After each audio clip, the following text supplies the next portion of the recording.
Today on the Lazy RPG Talk Show, we're going to take a look at two new Kickstarters by my friends MT Black and Jeff Stevens.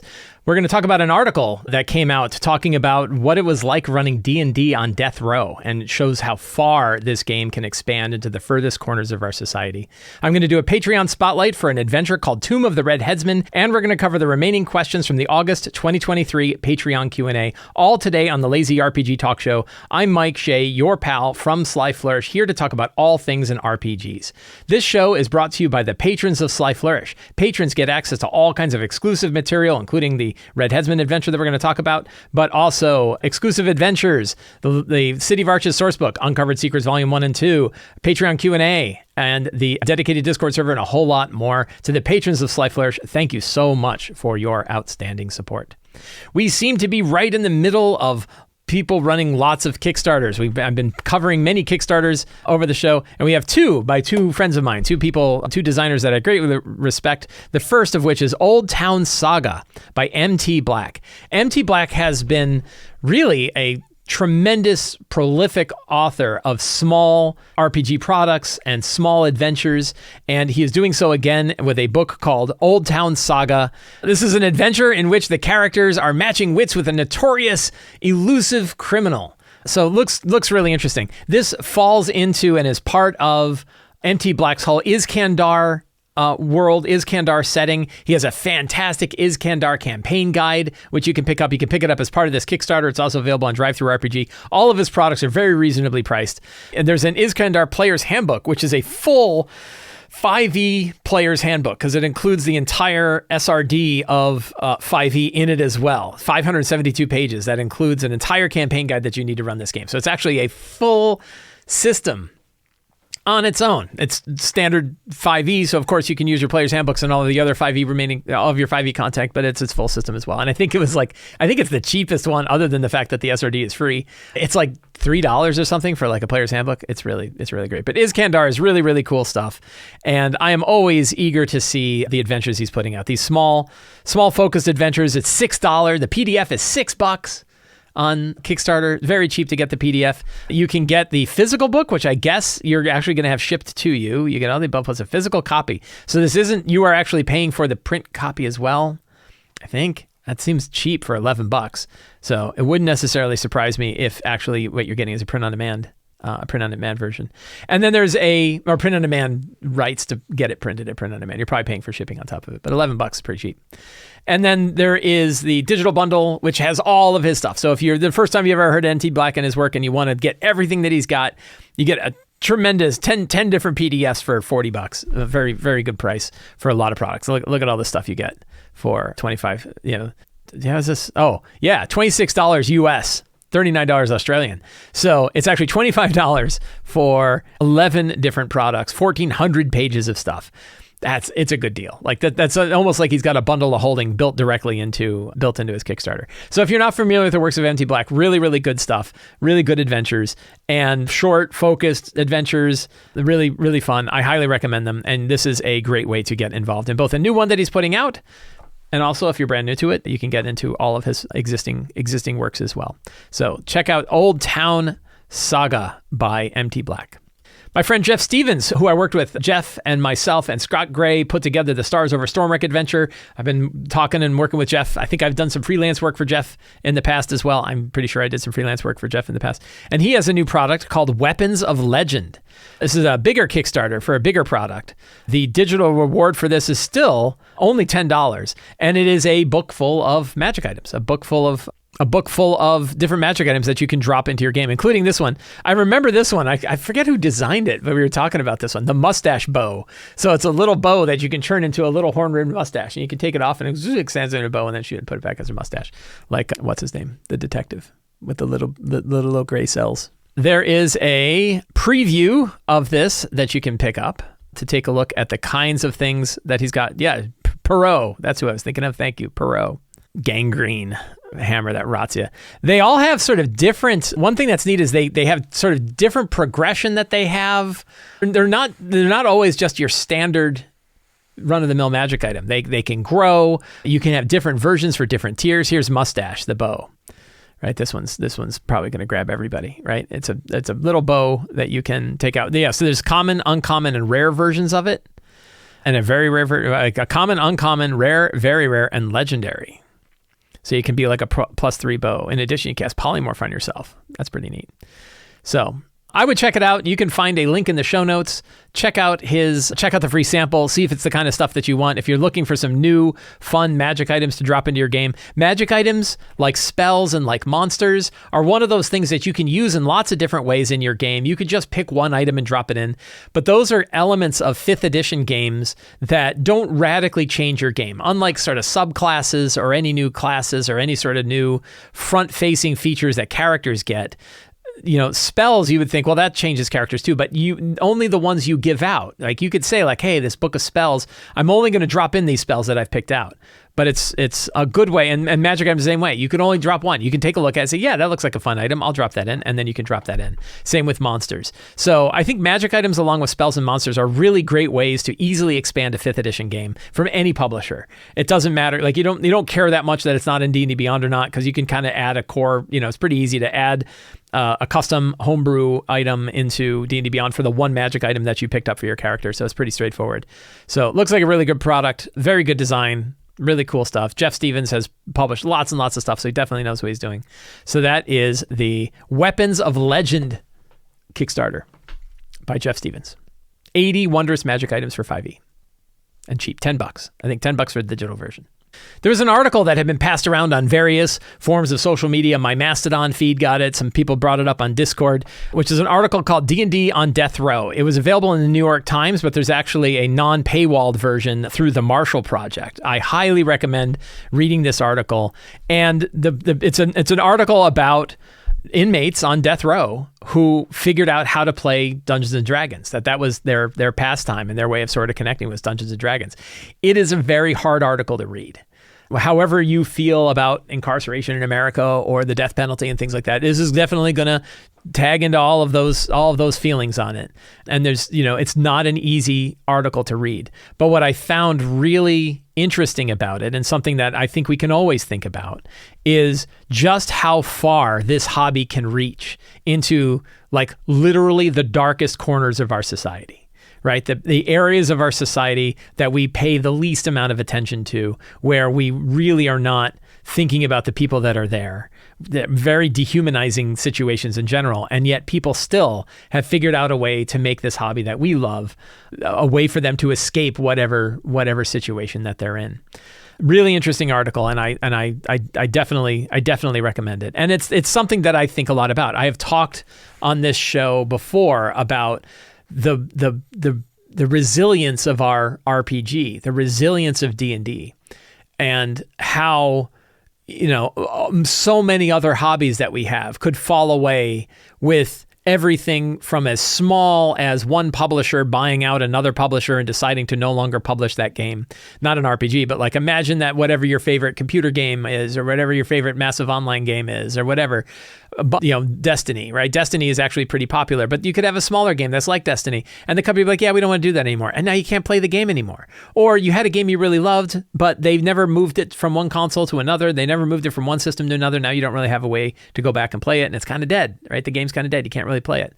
So in some circumstances, it could just be the publisher changes things. It could be that a publisher takes a game and says, oh yeah, we rebalanced something a certain way. And you're like, I hated how that got rebalanced. There was a Star Wars massive online game a long time ago. This is a story. There's a bunch of massive online game stories I love to tell. But one of them was, what was it called? The Old Republic? I think it was Star Wars, The Old Republic. And I think I'm getting this right. I might be mixing up, because there were a couple different Star Wars massive online games. Star Wars Galaxies? Maybe it's Star Wars Galaxies. And one of the things about Star Wars Galaxies is like there was like lots of different things you could do, and a bunch of players just wanted to be sand farmers. Like all they wanted to be is like on Tatooine working on their sand farms. And then the publishers of the game said, we want people to be doing action-y stuff. Like, they should be heroes of the galaxy, not sand farmers. We didn't make a game so that you could farm sand. And really what was happening is the sand farmers really liked the game and no one else did. And it meant that they were losing customers and thus there wasn't enough money coming in to fund all the development. So they said, we need to change this whole thing. And they shifted everything around and put in a whole new action system and a whole new way to play the game. And all the sand farmers were wicked pissed off. And basically they didn't bring any new people in because it was kind of an old game. And all the people that were there left because they're like, the sand farming isn't fun anymore. And the game kind of died. And I don't even know, I doubt it's still going. I think they probably shut it down.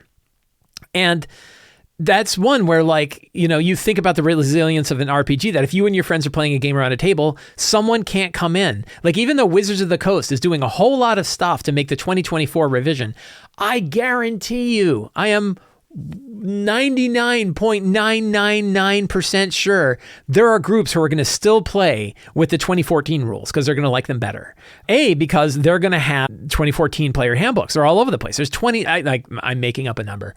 There's tens of millions of copies of the player's handbook out there. Tens of millions of physical copies of the books.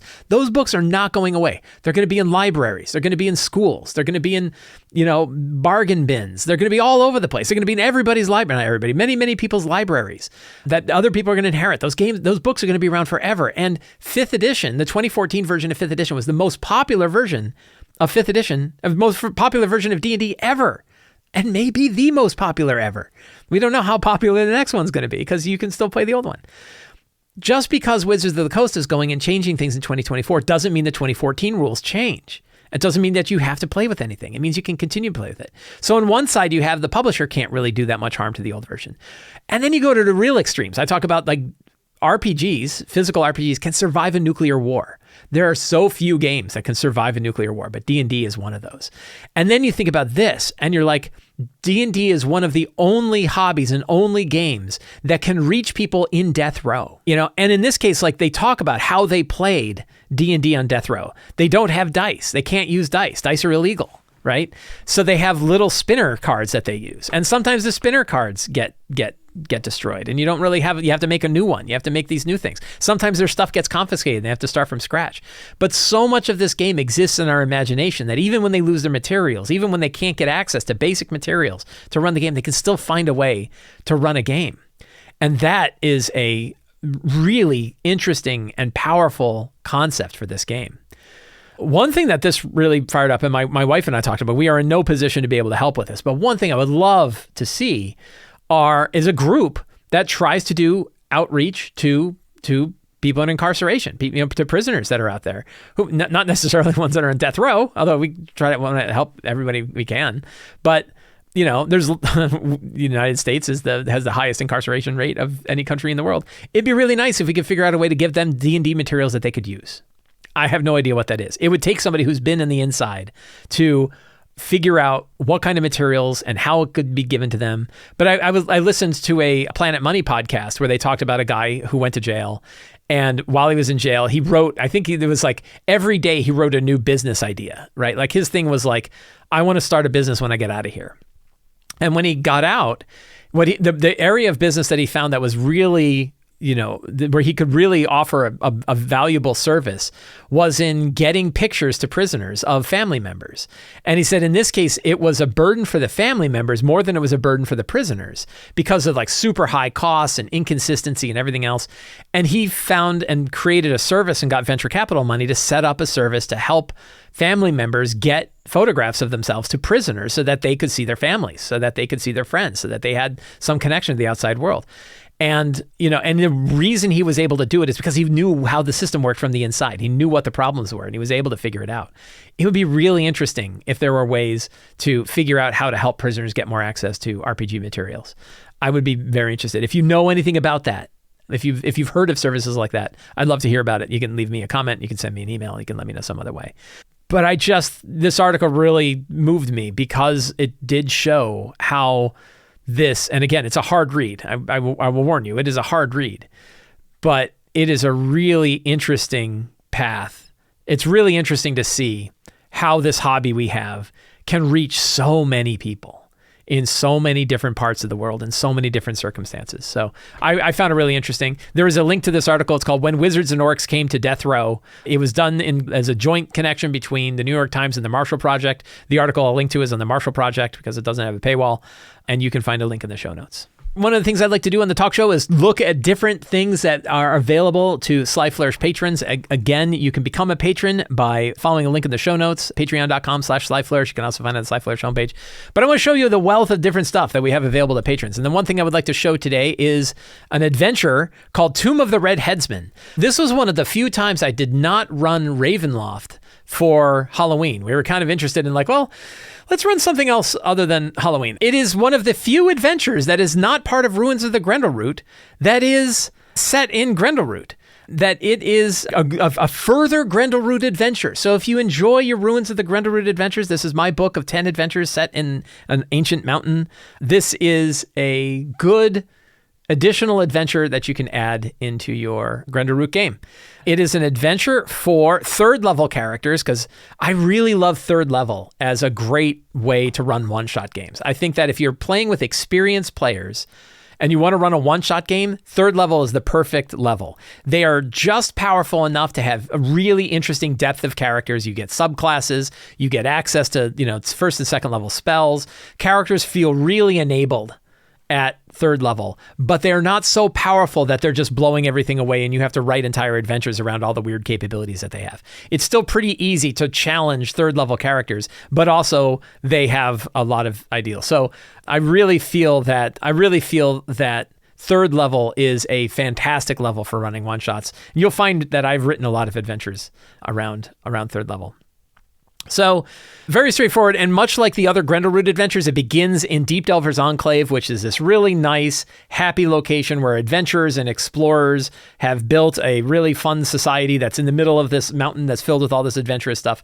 And there's usually some kind of party going on there. Whenever you go there, there's some kind of party going on there. In this case, there's like a music and party, and people are talking about the legend of the Red Headsman, right? And they're doing all this stuff. And then it turns out somebody comes in and goes, "Oh my God, my friend got his head cut off by the Tomb of the Red Headsman, by the Red Headsman." And then the characters got to go to figure out what the curse is and go deal with the curse. And it's really interesting.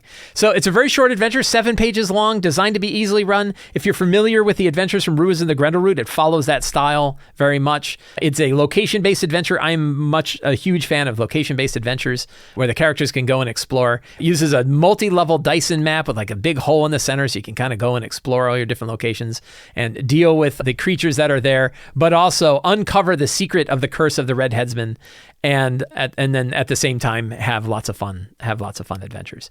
So this is an example of, there's about 5 or 6 adventures that are like this that patrons get access to. All patrons get access to all of these adventures. So really fun stuff. When you download it, you get a VTT version of the map as well. So it's not just the adventure, you get the adventure plus a map that you can drop into a virtual tabletop to run it. So that is an example of the kinds of things that patrons get on the Sly Flourish Patreon. That is Tomb of the Red Headsman, which I think I put out a couple years ago. It's still available, still fun.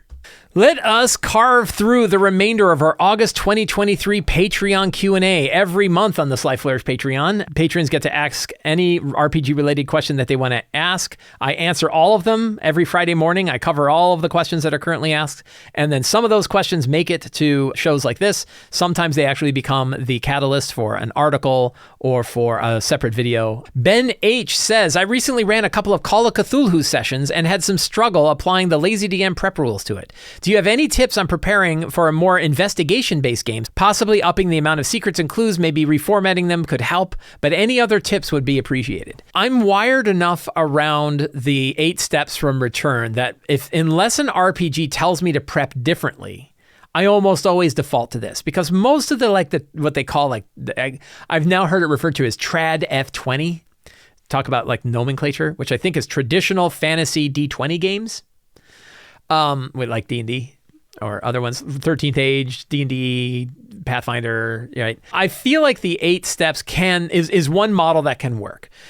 Different kinds of RPG. There are some RPGs though where you just are intended to prep differently. Dungeon World, you prep differently. Blades in the Dark, you prep differently, and I actually had trouble figuring out exactly how to mesh my mind around the way that Blades in the Dark runs games. I talked previously on other videos or other shows about how I'm using the 8 steps with a game like Shadow Dark, which is what I would refer to as a traditional fantasy D20 game. But then you get games like Call of Cthulhu, you get gumshoe games, you get games that are based around like heavy investigation, your Dresden Files, your Night's Black Agents, games like that, which are really different. And what I find what you find, I don't think it's necessarily that the 8 steps can't work or don't fit the model.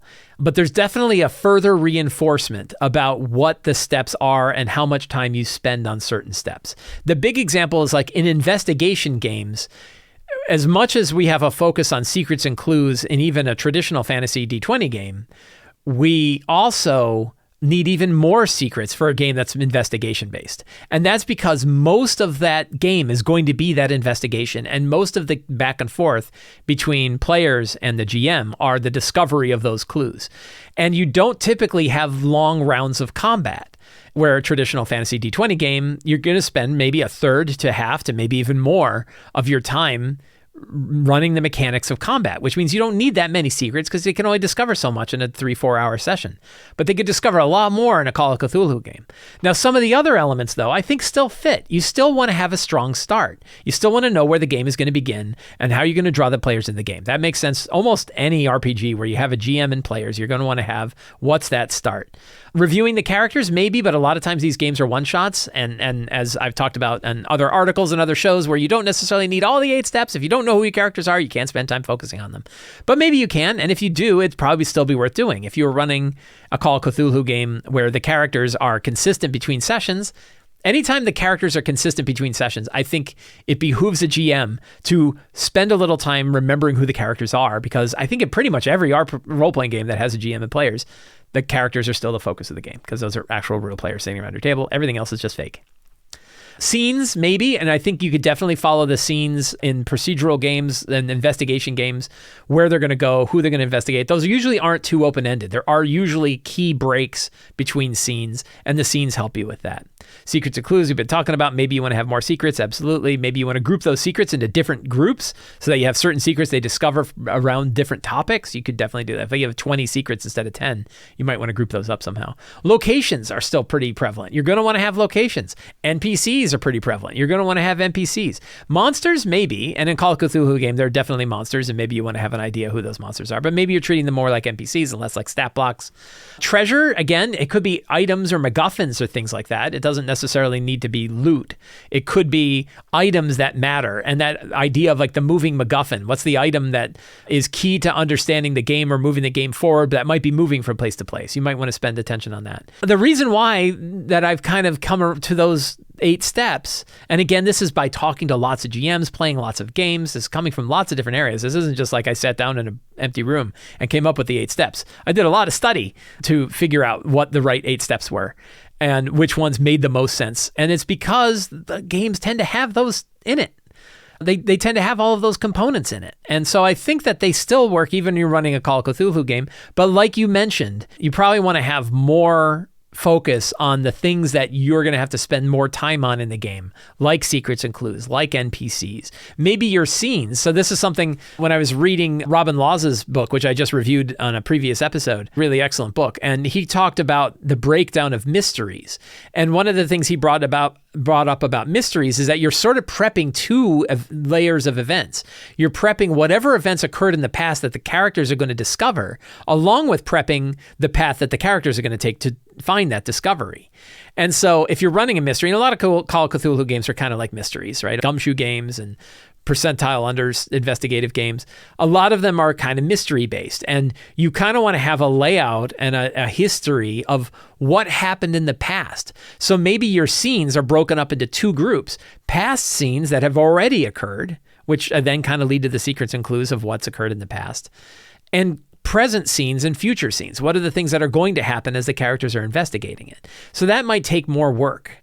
And if you're running mystery games like that, you're going to probably want to spend more time on that kind of stuff, because the big difference is giant 45 to hour and 30 minute battles that take place, which burn a lot of time, which means you don't have to have a lot of the other stuff because you're running a lot of fights. So that's definitely something to consider. So Ben, I hope that helps. And the reason I moved this question forward is because I really felt like how you use the 8 steps with other systems is a big question. Not a lot of us are running other systems. I'm running other systems. Josh H. says, how do you create incentives to have your players move around the battlefield? I find my players run up to an enemy and stay put, even if there's a different or worse threat because they're afraid of opportunity attacks. I don't want to punish my players by staying still, but I find that a lack of movement is making the combat less interesting. A couple ways. One is, have your monsters provoke opportunity attacks. Players love to get opportunity attacks. They love to attack get opportunity attacks. So whenever you have opportunities for monsters to move around, to kind of shift things up, the monster goes up and gets attacked by your fighter, but then it wants to run around the fighter and go attack the wizard, have them do it. So now the fighter is free. Have your monsters to make opportunity attacks, and that frees up the characters who might be locked in to not be locked in anymore. Now they can move around too. So that's one easy one. Have your provoke opportunity attacks. As a GM, provoke. It's a really great way to make your players feel good. Here's a dirty trick. If you have a player who dipped into wizard and has shield, get them to provoke opportunity attacks, because then they can't cast shield later, right? They burn their reaction up. That's the mean way. The nice way is just do it because it's fun, because players love to make opportunity attacks. They love to attack. They love to kill dudes. If you got a guy who's got a lot of hit points and he runs and they kill him with an opportunity attack, oh, it's joyous. It's a great way. You want to make your players feel good? Provoke opportunity attacks. But then there's other things you can do, and you have to think about the risk reward. What are things that the players could be doing other than fighting whoever they're fighting to move around the battlefield? Are there advantageous positions where if they can get up there, they are safer, they have cover, and maybe they have advantage on everybody else? I'm a big fan of like the high ground, that if you can go climb up that high cliff and you can shoot from above, you have advantage on all the targets below you. It's pretty powerful, but like it's a nice thing. And especially if you make it hard for them to get up there, maybe it takes 2 actions to get up there, or a move and a dash to get up there, and they have to roll a check and succeed at the check to get up there, then it's probably worth having advantage for the rest of the game while they're getting ranged attacks, and then they have cover because they're harder to hit because they're up high. So I think that's a way to do it, like offering those things, making it clear that they're there. Again, talk to your players. Hey, by the way, just letting you know, if you get up on that high cliff, you would have advantage against everybody else while you're up there. Oh, advantage. Oh, crit fishing. That's pretty great. That is drawing them in. Then there's sort of a little bit of like the negative incentive of like, oh, there's this unholy talisman, this unholy effigy that's giving all of the monsters advantage on their attacks. You've got to go destroy it, but the only way to destroy it is to get up there and actually get on it. You can't just do it from range. You have to go and kick it over and smash it and destroy it. That's another way, like drawing them over by powerful monuments that they can go and manipulate. Maybe they can manipulate it and turn it in their favor. Oh, by getting rid of if we find this ancient obelisk and we pour holy energy into it instead of unholy energy, now all the monsters have disadvantage on their saving throws against our spells. And we get advantage on spell attack rolls. Something like that. But you want to make sure, like, the players always say, yeah, but can I do it from range? Like, no, you really have to get up there and put your bare hands on it. You're going to have to channel your energy in it directly. You can't do it from range. So that way it gets players moving around. So those would be my big options. There's a few different ones. There's other ones too, but I think those are some good ones. One, have your monsters provoke opportunity attacks. Makes your players love you. Your players will love their game if they can make lots of opportunity attacks. Give them positions and tell them what they are. Hey, if you get up on that high ground, you'll get advantage on attacks. If you get over to this other location, you'll get this other thing. And then throwing monuments in there that either they can destroy to remove abilities that the enemies have, or that they have to because the enemies are a lot more powerful if they don't, or that they could even turn into their favor by turning it like an unholy obelisk into a holy obelisk, so then they get to switch the battle in their favor near the end. Those are a few good ways to get your characters to be more engaged in the environment and not just sit in the doorway fighting the same 2 guys that they face. Dorn says, I see in the Forge of Foes preview that you have a section on decolonizing monster design. So I assume that's something that's been on your and your co-author's mind, and I'd like you to weigh in on the matter. To reduce a complex topic to a short question, how do you keep recurring themes that make fantasy so fascinating, traveling to strange lands, meeting other cultures, taming the wild frontier, uncovering secrets from lost civilizations, without the colonial undertones that can put off some of your players? That's a really good question. It is something that was very important to us. When we originally came up with Forge of Foes and we were going through all the sections that we wanted to have in this book, this was definitely something that all of us said, yes, this is something we want in the book. So we have a chapter called Anti-Colonial Play.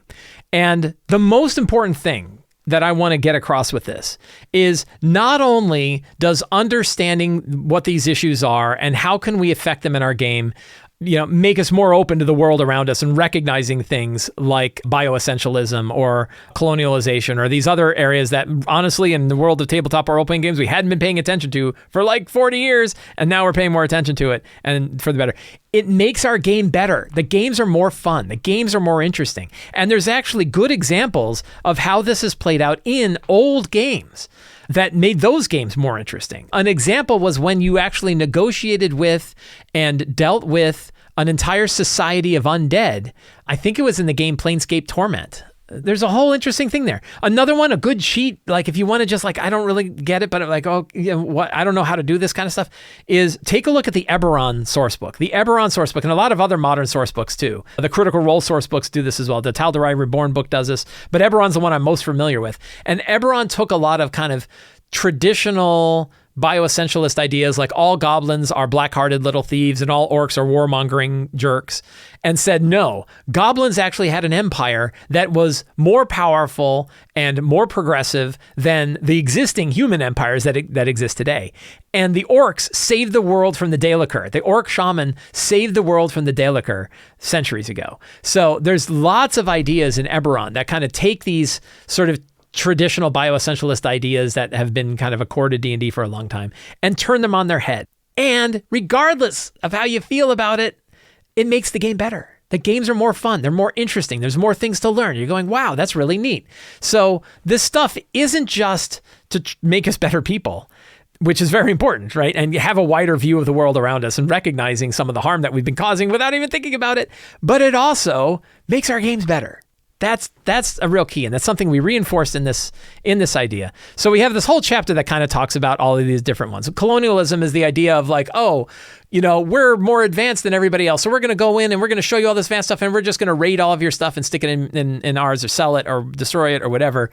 One thing is like having this society. So what's the cheat code for that? And the cheat code is, and we have like here right up front, we kind of say like, what are the things that we can specifically do in our games that make it better? And we have a list right in the first page because it was like, it's a long chapter. We cover a lot of different ideas, and that we all think are very important. But this is a practical book. So we offer practical things that you can do. And one is like, don't have monolithic ancestry and cultures. All elves are one way, all dwarves are one way, all orcs are one way. It's so much more interesting when different groups of elves are doing different things. One of the ideas that I kind of put into my Eberron game, which I liked, is that the drow were not they weren't physically different than any of the other elves. The drow were about who they followed and what philosophies they followed, which wasn't even necessarily that they were all evil. It was that they followed a different path, that they believed a different thing than the other elves believed. And there's other different kinds of elves that believes other kinds of things too. So it wasn't like, oh, the drow are the ones that have dark skin and white hair. It was like, no, they can look like every other elf. And all the elves have a wide range of different different skin tones, different hairstyles and everything else. The drow are about who you followed. And I think that you could drop that into pretty much any of your games that involve drow, and it works better. It's better than saying that as a species, all drow worship Loth. And instead you could say, no, there is a segment of elves that follow the will of Loth. They call themselves the drow, but they look like every other elf, right? It's not that hard. I know it's a big shift, big difference, but it works. Using ancestries as adjectives, instead of having just gnolls, you have gnoll bandits, you have gnoll cultists, you have gnoll ravagers, you have gnoll, not all gnolls. And gnolls are an interesting one because people would say, well, gnolls in traditional 5e, if you look at like the 5e 2014 DMG, that gnolls are actually spawned from the cursed blood of hyenas who ate bad meat that Yeenagu left behind. So they're fiends, not a species, right? They're actually like demons. But then you look at other systems. Midgard, for example, has gnolls that aren't that way. Other worlds have gnolls that are just a species like any other species. They're not all one thing. And that means you could have gnolls that are good. So why not have a gnoll hunter who is like, a good guy, right? And then you can have gnolls. You can still have your gnoll followers of Yeenagu that are a bunch of jerks. It's not saying, oh, not everybody's still good. All your goblins are not good. All your orcs are not good. It's the same problem, right? You have to say, oh, all the elves are great. Why? Why aren't some elves dicks? Right? So in the same way, you can still have gnolls that worship Yeenagu that are jerks, but maybe once in a while you have a gnoll that worships, illustrally, who is a hunter in the woods, who helps you out with something. That's the real one. Villainy is a choice, not biological or cultural, right?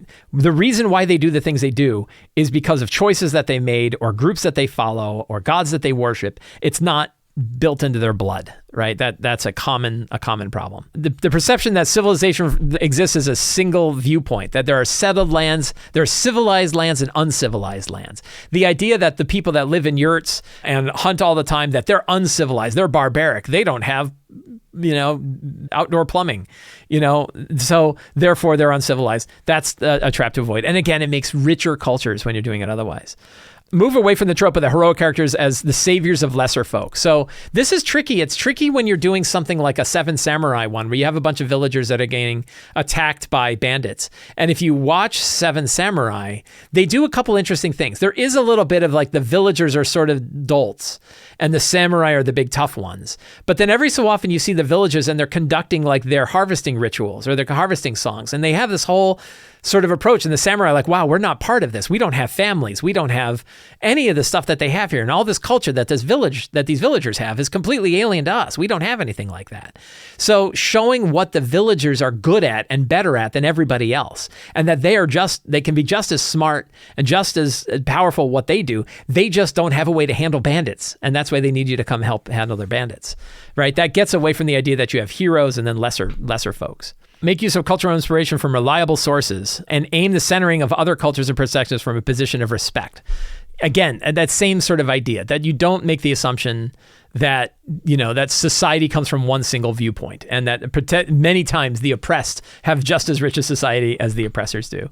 And it's the things like avoiding the white savior. And you can see like the white savior idea in lots of different things of like, oh, here's this, band of people that were living their own lives, but only until Kevin Costner came around were they all better off, right? Or, Dances with Blue People, like Avatar, like, oh, thank God the humans came to save our blue folks from getting destroyed. It's really like having when the hero is somebody from the outside that saves the people, that's never really great. And instead, you want to show why are the people, what can they give to the person? Actually, Dances with Wolves is so bad because, they showed him their culture the whole time. But still, you had a little bit of that. I don't know about Dances with Wolves. Anyway, in short, yes, this was a very important chapter that we put in the book. We thought a lot about it. We wrote it a couple of times. We focused heavily on what is practical, what we can share, and what we can use from this that actually make our games better. Miles G says, I'm wrapping up a campaign soon to begin a new one. In gathering my thoughts for the next story, I wanted to define some player roles, not character, in this session 0. What are your thoughts on what character roles and tasks for players could be outside of their character? Currently, one player is taking all the notes on the story, corralling decisions from other players, etc. And I'd like to spread this responsibility beyond one person. I put this in here because I was particularly interested in how the Dolmenwood Kickstarter did it. Dolmenwood had a good sample. I've talked about the Dolmenwood Kickstarter. I think it's right at the end of it at this recording. I think it's ending pretty soon. And the Dolmenwood Kickstarter, one of the things that the Dolmenwood setting did is it had player roles. And I was like, oh, player roles. And we kind of have that in my group. I've kind of done it, but never like officially. And the idea of the player roles is that you can look at the things that players should do and define who's going to do it. Who is your scribe? Who's going to take notes on what happens during the game so that people can refer back to the notes? Who's your quartermaster? Who's going to keep track of the loot? Who's going to know what treasure came out and who took it? Who's keeping track of that? That's a really good one. Who manages initiative could be one, right? Who are the ones, who's going to be the turn tracker that helps make sure that initiative gets handled and can kind of keep track of who's up and who's on deck? That could be somebody. Who's the mapper? I think the mapper is one they have. When you're doing one where you're just explaining what's going on, you could have somebody that's actually drawing out a map. I tend not to do this. And I don't know, these days I don't see a lot of people doing it. But there is this talk that you could do it with some of the new old school games that you could have a mapper. So I really like the idea. I want to try it more. There's a little difficulty that sometimes the player who's responsible for a particular activity isn't there. And so you have to move the activity to somebody else. But I think it's really handy if you say like, hey, who's the scribe for today? Who's going to like manage turn order? Who's going to manage the marching order? You could take all of these roles and kind of put them out and say, hey, Who wants to do this stuff? And it's great because it takes that burden off of you, right? That's some of the stuff that you're able to not do. Like having a player manage initiative is something I've been doing now for like 20 years, pretty close to it, 15 years. And boy, it's so much easier, right? It's just one thing I don't have to do anymore. That's really nice. I actually still track initiative when I'm playing online, but in person, I usually have a player do it. So I think a good thing to do here is to list what those roles are for your game, because it could be different from game to game. And there might be times where it's like you want to manage it yourself. So you want to sit down and do it. You don't want to necessarily have your players do it. But anything where you're like, hey, I can offshore this to the players. I can have the players go do this. Write those down and then ask your players, hey, who can take care of this stuff for me? Who would like to handle this? And you might do it each session. Maybe they switch it up. Who's going to be the quartermaster? Who's going to map stuff? Who's going to handle initiative? Who's going to be the scribe? And then what are other things? What are other things that you want to do? So that's really cool. Check out the Dolmenwood Kickstarter if you want to see the roles that it defines, because it has some really good ones in there. But yeah, really, really neat idea. Puka says, several times I've heard you mention that you like to give your players 3 or so options for upcoming sessions. They choose, and that helps you focus your prep time. How do you do that? Is it at the end of a session where instead of a cliffhanger, you describe 3 possibilities? Is it offline?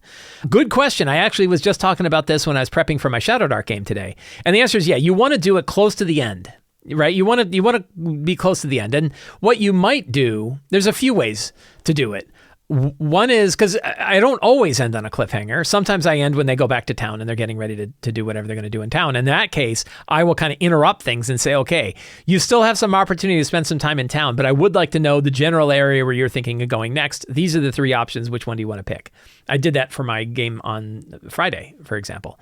But sometimes you might even, before a cliffhanger, hey, if especially if the options are known, before a big battle, you say you do something cheeky like, assuming you all survive this next big battle, which one of the 3 paths after that do you think you guys are going to want to take, A, B, or C? And that's assuming they already know what those paths are, because you don't want to be showing them brand new paths in the middle of a fight, right? You want to have a reasonable. So the answer is you drop it in when it best fits you and the group and the story that's going on. Ideally, you want to put it close to or at the end of a session. You want to have, you definitely want to have some time for them to discuss it and make the choice, ask for votes, make sure everybody's at least willing to accept the vote on the assumption that you're going one particular path. So leave yourself 10, 15 minutes. That can really help. But yeah, I really like this idea. And I was also talking about the model that I really like, which came from Dragon of Icespire Peak, which is you can put 3 options in front of the players. They pick one. Then the next time they pick another one. And then the third one is dropped off the list. And then you come up with 3 more. So that way you always sort of have this like 3-2, 3-2 option. And you don't have to prep too much. You only have to prep the areas that they're going to. And you're not wasting a lot of time trying to figure out things that they're not going to do. I think that works really well. But yeah, the answer is you try to do it as close to the end of the session as you can. If there's an opportunity to do it before a cliffhanger, you can just jump cut and say, hey, after this happens, what do you guys want to do next? Or if they're in town, you could even say like, hey, we're going to be doing this next thing, but then after that, you guys are going to want to have a path. Here are the possible paths. What one will you want to take? So you try to get it so that you're getting a general path of where you need to be prepping your game. I think can really help. It's not always perfect either. It doesn't always work out, but that's the idea. Peter S. says, one of my preferred ideas for the lazy DM is the strong start, but I usually play 3-hour sessions, and for one shot, obligatory scenes are get the job, 1 exploration scene, 1 social interaction scene, and 2 combats. With these scenes, a strong start is difficult to fit in the time of the game. How do you make a strong start that fits your short game? So my sessions are 3 hours. So your sessions and my sessions are the same duration. And I usually get a strong start in. One thing to keep in mind, a strong start doesn't always mean a battle. It's easy. The strong start battles are really easy, and they're certainly strong, but that doesn't have to be it. It could instead be why the quest giver came up and what pushed the quest giver to come. They come in covered in blood. Oh my God, dire wolves, right? I barely ran away from some dire wolves, but the weird thing is they could have killed me, but instead they dragged me here. I don't know why. So a strong start doesn't have to be a battle, which means a strong start doesn't have to take any longer than it would take you for any of your other scenes, like get the job. In fact, the strong start could be them getting the job. But instead of hey, you meet a guy in a bar and the guy offers you a job and you say yes, your strong start could be there you stand outside of the tower after having received this job from the weird guy with the weird hat in the bar, right? You can actually jump forward and then jump forward to the strong start after they've already made the choice, especially if there's only one choice that they're going to make. So I think it's important to remember that a strong start is not always a fight, which means it doesn't have to take a lot of time. The strong start should be part of the game. It's not a separate event. It's the thing that drags them forward into the rest of the game. So it should be part of it. The one shot, the obligatory scenes, I'm going to pick on you just a little bit with like the formulaic nature of get the job, explore, social interaction, 2 combats.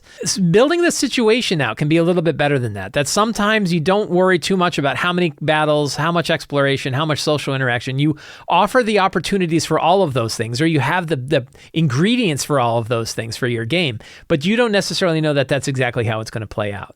The only scene that I know is going to happen is the strong start. After that, I really don't know exactly what's going to happen. I have idea of things that could happen, but you definitely don't need to have like a set formula for it. I would recommend, I used to do set formulas and some people really like them. The 5-room dungeon idea is basically a formulaic idea and people really love it. So it could work for you, but I think it's more interesting when we lay out all of our ingredients and we cook at the table. And one of the things we do is we already know what the intro dish is going to be. We know what the first thing they're going to eat is going to be. And we have that already prepped and ready to go. So I hope that helps. The main thing is you can definitely fit strong starts into a 3-hour session. I do it every week, but, and you don't need your if your normal formulaic thing is you get the quest, then make the strong start them getting the quest, or maybe they've already gotten it and the strong start is them beginning to actually accomplish the quest. That could be a way to kind of jump in, saves you some time, cuts 20 or 30 minutes of them hemming and hawing about the quest and negotiating for the money, and instead gets them right to the meat of it. Topher M says, I'm running an episodic campaign for tweens at my local library. One thing they definitely love is getting treasure, but sometimes it's hard for me to justify why there is treasures lying around. Am I overthinking of it? Or are there lazy ways to justify the presence of magic items showing up? You're probably overthinking it. We overthink stuff all the time. You and I, all of us, we all overthink things. And I think when we put, like, players are generally not going to be like, well, that's weird. Why is there a +1 sword lying here on this tomb? Anybody could have come and grabbed it all this time. Like, oh, +1 sword, woo, right? They don't care. I wouldn't worry, especially tweens. Like, come on, they just want the sword. They don't really care. So probably you're overthinking about it. But there are lots of ways that you can come up with why treasure is a certain way. That is, and I would recommend, here's a exercise for you, exercise for all of you at home, is you can try to think up 10 different ways that treasure could show up in your game. Try to write down 10 ways that you think that people could find treasure in your game that would make sense given almost any location. Like it was preserved here by an old tomb. A bandit hid it here long ago and then was killed and never came back for it. A troll has dragged it off the dead bodies. Monsters have corralled it all together, but only because it's shiny. They don't actually know what it does. There could be lots and lots of reasons why treasure is piled up in a certain area. You probably don't have to think about it too hard. If you're having trouble, you're probably thinking about it too hard, because it's usually not too hard to think about why treasure ended up. Now, the other thing is your treasure and if you think of 4E actually did a better job with treasure parcels, where you had sort of per level, you could break everything up into parcels, and then you could decide like what parcels would be given out at different times. You can move the parcels around. So move them to the location where they're more interesting. And you could say like, because they haven't gotten a lot of treasure in a lot of places, maybe the hoard that is being held by the Ettercap, who's been collecting off the dead bodies of the people that his spiders have been killing, that's 2 or 3 treasure hoards. Now they get a big pile of treasure all at once because it makes more sense that the Ettercap would have been collecting it rather than it being strewn all about a dungeon. So think about what parcels of treasure you're giving out, and maybe give out more than one at a time when it makes sense to give out, when you find that opportunity where you give it out. Generally, you're probably overthinking it, and I'm not bashing you. We all overthink lots of parts of our game. And whenever we ask ourselves, are we overthinking? The answer is probably, yeah, nobody cares. Let's just run the game, right? And find the treasure and put it there. And, crying out loud, like video games we play, like Diablo, or I'm playing Tiny Tina's Wonderland. And, people explode with loot. Like they die and like 15 guns come flying out of them, or magical swords come out of this weird thing. There's so many different places. Treasure chests that are just sitting in the middle of nowhere. We never even question it. And you never go like, why are there treasure chests lying in the middle of nowhere in my Diablo 3 game? Yeah, it's Diablo 3? Diablo 4 game. Nobody cares. So I bet you nobody worries about it. And instead, but if you want to, what you can do is kind of roll up the parcels, get them working and see where things go. Friends, we have finished our Patreon Q&A for August. So on this coming Thursday on the Sly Flourish Patreon, we will post a new Q&A for September. That means Friday morning is going to be a very busy morning for me. And we will start answering questions in future episodes of the show for the next set. So thank you all very much for hanging out with me today. I hope you enjoyed this show. If you like this show and you want more stuff like this, the best way to follow all of the work that I do is to subscribe to the Sly Flourish newsletter. It's absolutely free to sign up. You get a free Adventure Generator PDF for signing up, and you get a weekly RPG-related email sent to your inbox that includes a main article, plus a whole bunch of links and tips for all of the other work that I do every week in the world of RPGs. You can also support me directly on Patreon. You get Tomb of the Red Headsman, plus a whole bunch of other exclusive adventures. You get the City of Arches sourcebook, Uncovered Secrets Volume 1 and 2, dedicated Discord server, and the monthly Q&A. And you can pick up my books, Return of the Lazy Dungeon Master, Lazy DM's Workbook, Lazy DM's Companion, Ruins of the Grendel Root, Fantastic Lairs, Fantastic Adventures, Fantastic Locations. All of these are available on the Sly Flourish bookstore. Links to all of those are in the show notes. Thank you all so much. Have a great day, and get out there and play an RPG.